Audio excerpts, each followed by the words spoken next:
26, 27 তিনটে সাব ডিভিশনে সেই তিনটে সাব ডিভিশনের যে কর্মসূচি তার শেষ দিন বা সমাপ্তির দিন কর্মসূচি এটাই ছিল। কোর কমিটির সিদ্ধান্ত এটাই হয়েছিল যে বীরভূম জেলার যারা মামাটি মাসের সৈনিক আছে তারা মিছিলে হাঁটবে। প্রথমে রামপুরহাটে, তারপর বোলপুরে, তারপর সিউড়িতে। মিছিলে হাঁটার পরে স্টেজে উঠে যারা এই মিছিলে পা মেলার জন্য এসেছে তাদের উদ্দেশ্যে দু চারটে বার্তা দেবে। এবার কে স্টেজে উঠলো কে উঠলো না সেটা তার ব্যাপার। যেমন রামপুরহাটে আমি স্টেজে উঠেছি, বক্তব্য দিয়েছি। বোলপুরে স্টেজে উঠেছি, বক্তব্য দিয়েছি। সিউড়িতেও স্টেজে উঠেছি, বক্তব্য দিয়েছি। এবার কে স্টেজে উঠতে পারছে না, কার শারীরিক অক্ষমতা আছে সেটা তার ম্যাটার, ওটা আমার ম্যাটার নয়। ওটা তাকে প্রশ্নটা করা উচিত বলে আমি মনে করি। একই মিছিলে দুটো মিছিল, একদিকে আপনার মিছিল চললো, আপনার গাড়ি, অন্যদিকে কেষ্টমণ্ডলের মিছিল চললো। দুটোর মাঝে প্রায় 500 মিটার গ্যাপ এবং পাশাপাশি দুটো ভিন্ন রুটের মিছিল। কি বলবেন?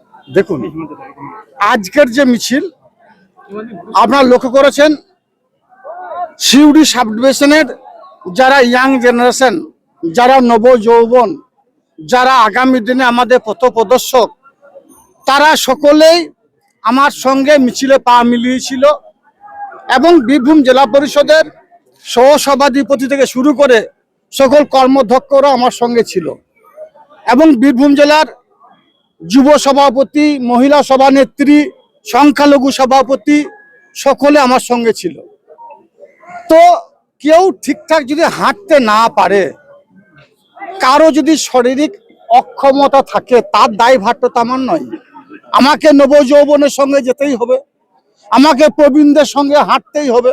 মমতা বন্দ্যোপাধ্যায় নির্দেশ দিয়েছেন, নবীন প্রবীণ সকলকে নিয়ে চলার বার্তা দিয়েছেন। অভিষেক বন্দ্যোপাধ্যায় সে বার্তা দিয়েছেন। আমি নবীন প্রবীণদের নিয়ে চলেছি, মিছিল করেছি, যেখান থেকে যেখান পর্যন্ত রুট ছিল সেখানে গিয়েছি, স্টেজে উঠেছি, বার্তা দিয়েছি বীরভূম জেলার মানুষকে। আগামী 26শে নির্বাচনে যে 11টা সিট আছে, 11টাতে জোড়া ফুল ফুটবে। মমতা বন্দ্যোপাধ্যায়, অভিষেক বন্দ্যোপাধ্যায়, মমতা প্রার্থীরাই জয়যুক্ত হবে, বিরোধীরা নাস্তা নাবুদ হবে।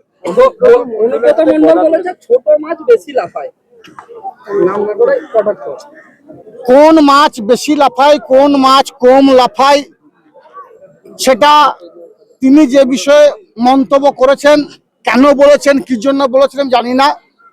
তবে এটা বলবো, আমার পেটে অনেক ঘাটের জল আছে। 1993 সাল থেকে লড়াই করছি।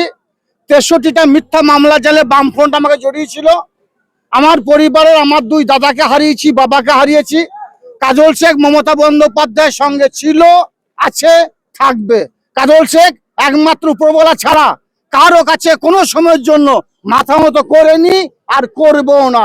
মমতা বন্দ্যোপাধ্যায়, অভিষেক বন্দ্যোপাধ্যায় যে নির্দেশ দেবে সেটাকে অক্ষরে অক্ষরে পালন করা হচ্ছে কাজল শেখের ডিউটি, কাজল শেখের কাজ, আমি সেটাই করে যাব।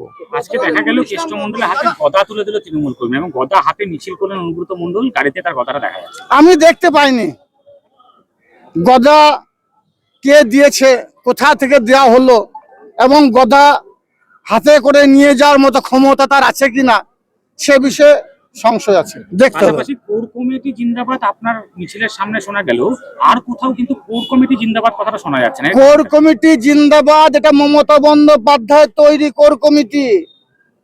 কোর কমিটি জিন্দাবাদ বীরভূম জেলার প্রত্যেকটি মামাটি মানুষের সৈনিকদের বলা উচিত। কাজল শেখের গলা কেটে দিল, কাজল শেখ ওই কথাটাই বলবে, কোর কমিটি জিন্দাবাদ, আশিস বন্দ্যোপাধ্যায় জিন্দাবাদ। কারণ এটা মমতা বন্দ্যোপাধ্যায় বলেছেন, অভিষেক বন্দ্যোপাধ্যায় শিলমোহর দিয়েছেন। স্বভাবতই মমতা বন্দ্যোপাধ্যায়, অভিষেক বন্দ্যোপাধ্যায় ছাড়া অন্য কাউকে জিন্দাবাদ আমি বলবো না, বলিও নি, কাউকে বলতে দেবও না। বীরভূম জেলার বুকে কোর কমিটি ছবি ছাড়া অন্য কোনো ছবি থাকবে না। মমতা বন্দ্যোপাধ্যায়, অভিষেক বন্দ্যোপাধ্যায় ছবি ছাড়া অন্য কোনো ছবি থাকবে না। মমতা বন্দ্যোপাধ্যায়, অভিষেক বন্দ্যোপাধ্যায় ছাড়া কাউকে মানছি না, মানবো না।